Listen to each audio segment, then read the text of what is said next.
Hello and welcome to Happy Cells and Souls. I'm Julie Powers and I am a licensed Zumba instructor and I'm a business partner with the Juice Plus company. And my mission in life is to not only inspire healthy living around the world and to help people know that life is better when they're dancing through it, but my expanded mission is to create better health at the cellular level and more joy at the cellular level. Because I really believe that we are meant to be happy in our bodies and healthy in our bodies, and we only get one while we're here on earth. And so we might as well take as good a care of it as we possibly can, right? So that brings us to this compilation of conversations in these videos. And if you're watching this and the audio is not connected to the video, you don't have to watch the screen.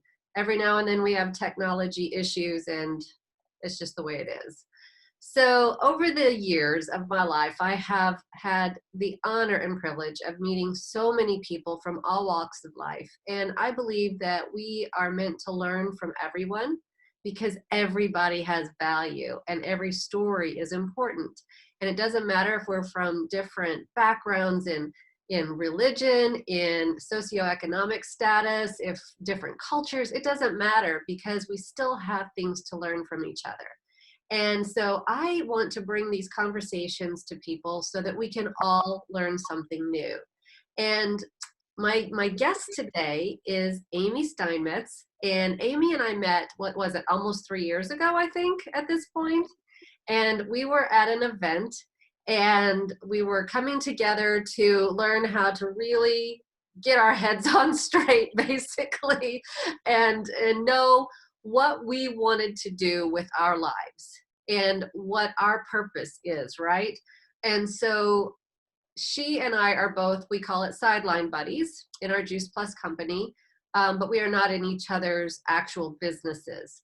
But I have learned some really amazing things from Amy because she introduced me to a program where she lives in Charlotte, North Carolina, called Healthy Charlotte. And I'd love for you, Amy, to sort of give us the background on that in the broad sense. And because what she did was she allowed us here in Farmington, Missouri, to take this idea and this kind of outline of what they were doing, and we finagled it around and fit it into our boxes here in this small town, and we turned it into something called Fit Farmington MO, which is also a community initiative for better health. And so, Amy, could you just tell us about what is Healthy Charlotte? How did you get involved with it? And how does your personal journey through life and your purpose fit into that? Sure. Well, and thanks, Julie. I appreciate being here, and I think this is going to be great because Healthy Charlotte is something that the city of Charlotte came up with in the chamber, and so it was really the idea of the business community. And one particular leader, who a business community member, heads the chamber for a year, and he wanted to do something that lived beyond his tenure. And he wanted to do something because he was in the healthcare arena and with one of our hospitals here that really would impact the community long term. And there were 3 pillars. It was smoking, prevention and cessation. It was physical activity, and nutrition were the 3 pillars initially. So obviously, I had a very strong interest in the nutrition and healthy living and wellness arena. So when I heard about this, as they were forming it and figuring out what metrics they were going to use to measure against, because we wanted it to be something measurable, is really when I got involved and stayed involved for about 4 or 5 years and still today. And it's been incredible because what we've done is looked at health and wellness and how we can impact that in a different way that really hadn't been done across this country, where the business community was leading the push toward helping employers then engage employees to make simple changes in their life. And for example, in the nutrition area, one of the things that we did that was pretty simple, I just kind of went, oh, let's do this, pull it out of thin air idea, was try it Tuesday. And it was about and giving people the permission and the idea that on Tuesdays in the month of March, when we're really focused on nutrition, is to try something a little healthier. Now, that may mean for some people, only put 1 scoop of sugar in your coffee instead of 5. It may mean for others to trade out on their lunch plate an apple for, instead of potato chips. Or it may mean going, vegan for a day or a week, or maybe just, a meatless Monday.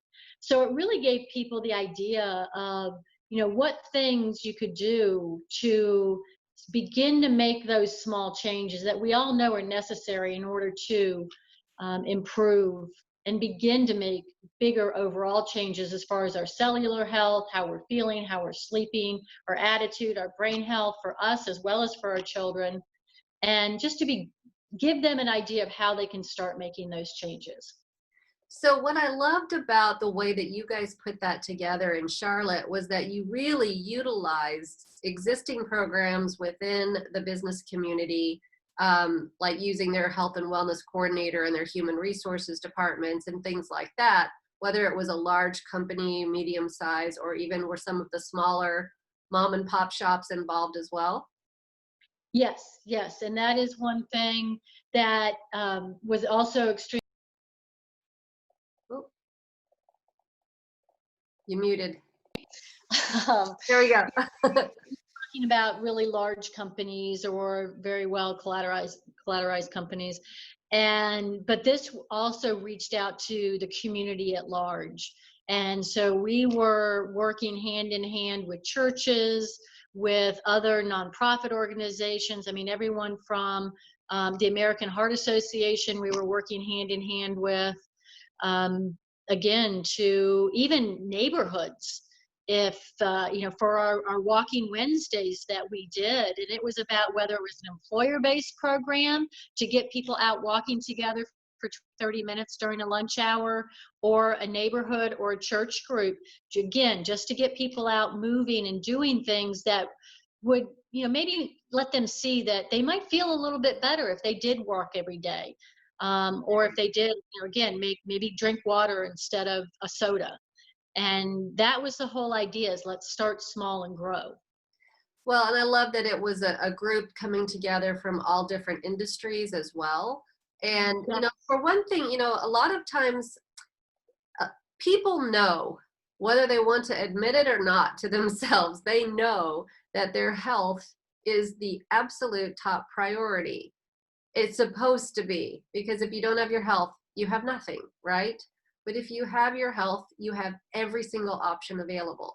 So businesses, from what you guys are doing in Charlotte, they are attracted to communities that are healthier and more vibrant, and they're not sick and costing a lot of money. The healthier people are cheaper. I mean, that's just exactly right. And that's why our business community latched onto this and were very supportive of it, because they knew, not only for the businesses that were already here, but in terms of attracting new business. And the millennials, at the time, we're talking 5-10 years ago, bringing in the heart blood of what will continue to help our community grow and mature, was very, very important. And that's why the business community became involved in this. Right. And it was extremely unique, and why, we were recognized 2 years in a row with some sizable grants from a very high level organization that really was looking for innovative ideas. And the thing that they said that really floored them was the fact that they never, in all the years of doing this, had ever seen a chamber and the business community come to the front to improve community health in the way that we were doing it. Right, which is brilliant. And so in Farmington, we did it a little bit differently. We approached it through the city of Farmington's Parks and Recreation Department. And our areas are physical fitness, nutritional fitness, and emotional and mental wellness as well. And so, like the smoking cessation, goes into all of that, because you've got, your physical health, and you've got your emotional and mental health as well, because you're just thinking more clearly and you're able to stay more stable when you're not doing the nicotine thing, right? So I know that you have some story that you'd like to share about the smoking cessation, and how that you saw or you heard of how impactful that was, that piece of the puzzle.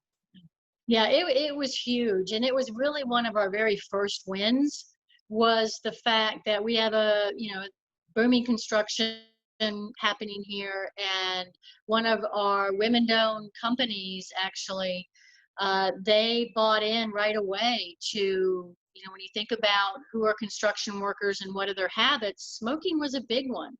And I'm not sure I remember the numbers right now, but it was somewhere around 80, 85% of their employee base were smokers. And they worked through, and again, we didn't recreate, or we didn't, invent things. We went out to who are the folks that know the most, and we involved our public health agency and our park and rec folks, and said, what are the best ways to go about helping this? And that organization actually employed some of those, and a lot of them were carrots and not sticks, in terms of the reduction of some of their health care costs and things like that. Mhm. And they went from this 80 something percent to a year later only 15% of their population, of their employee Wow. population.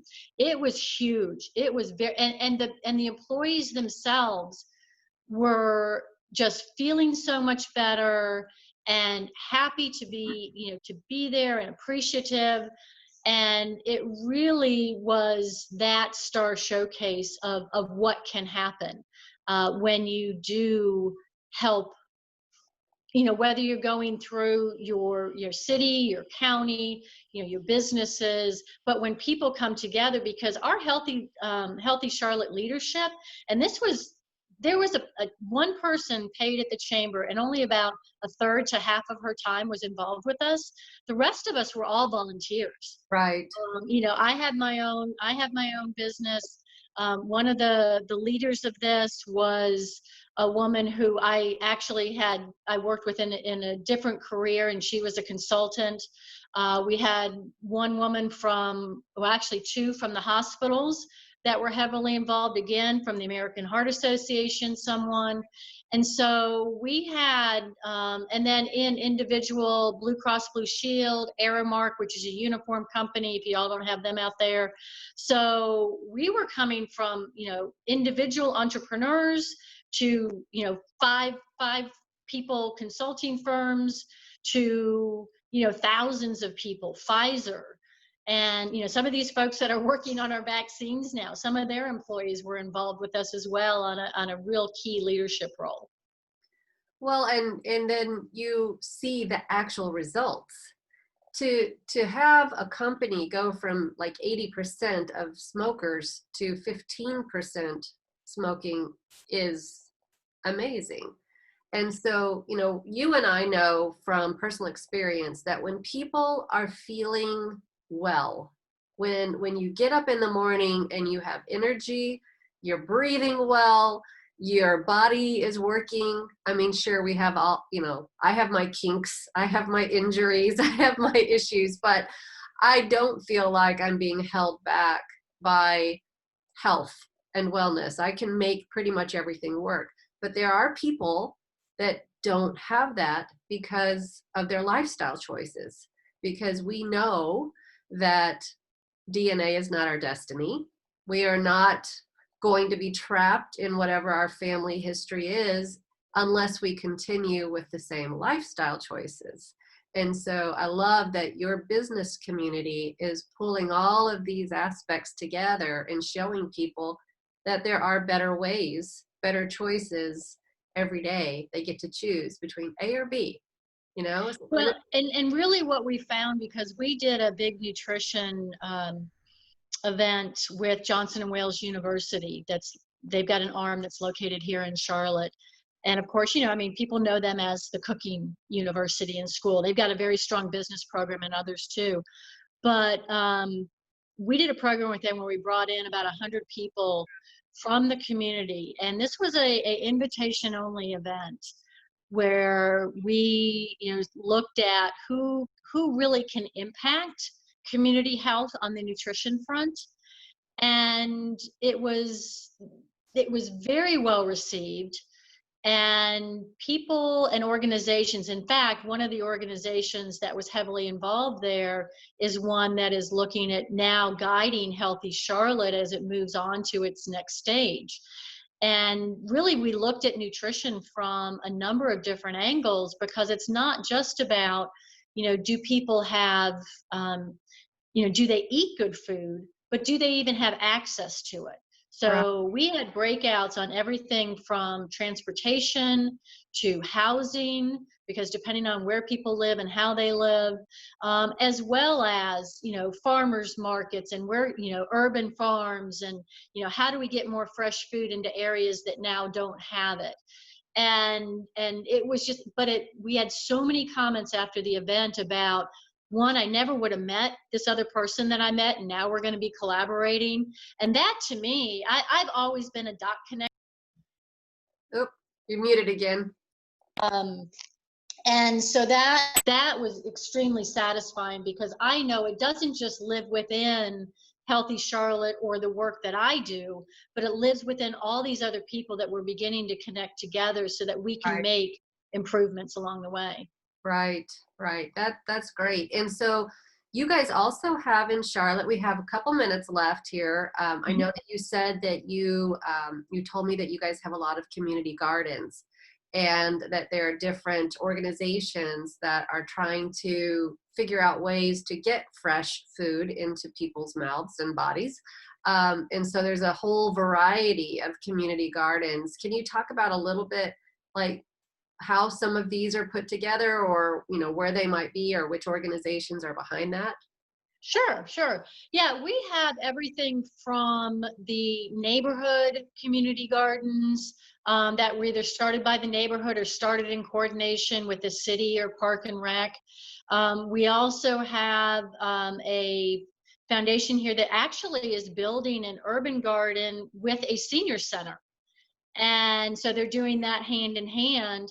And we have a historically Black university that has been growing their urban gardening and actually going out and selling the food that they grow at the farmers markets and in other locales around the city. So it's really taking a strong foothold now. And we have our traditional farmers markets, both small as well as our state farmers market.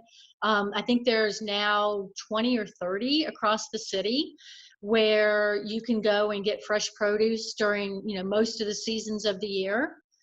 And so it takes all different forms and shapes. I mean, one that's side by side with a school literally grows some of the fresh food that's used in our, what is it, Meals on Wheels That's program.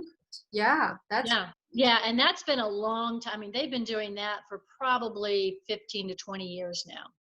And you and I know from personal experience with our businesses that a lot of communities and organizations and businesses, restaurants, are using tower gardens, which is the vertical aeroponic gardening system, to make it so much easier and more environmentally, just less space, less water, more produce, and that has become quite a trend as well. And I'm sure that some of those community gardens might look to that in the future, to be able to grow more up instead of spreading out. So I just And want also, to, yeah. yeah, and also be able to grow year round too. Yes, yes, yes, absolutely. The tower gardens are ideal for that. So I want to thank you for taking this time to talk to us about this program. And I hope that if somebody, the 10 people that might watch this video, that at least one of them lives in a community that they're able to, piece together some of these ideas. We deconstructed and reconstructed Healthy Charlotte to make it fit in Farmington for Fit Farmington MO. But we're still in our infancy stage, and we're not even through our first year yet. And so I'm sure that we will continue to grow our program and figure out ways to make it more impactful for the residents. But Healthy Charlotte, good job. Way to Thank you. go, Amy. Thank you. Yeah, and if anyone is interested, I would be more than happy to talk with them and brainstorm for them in terms of maybe how it might fit in their community, because we do need to care for one another. Okay, great. Well, we will include in the description some ways that they might be able to reach out. Sure. All right. Thank you, Julie. Thank you.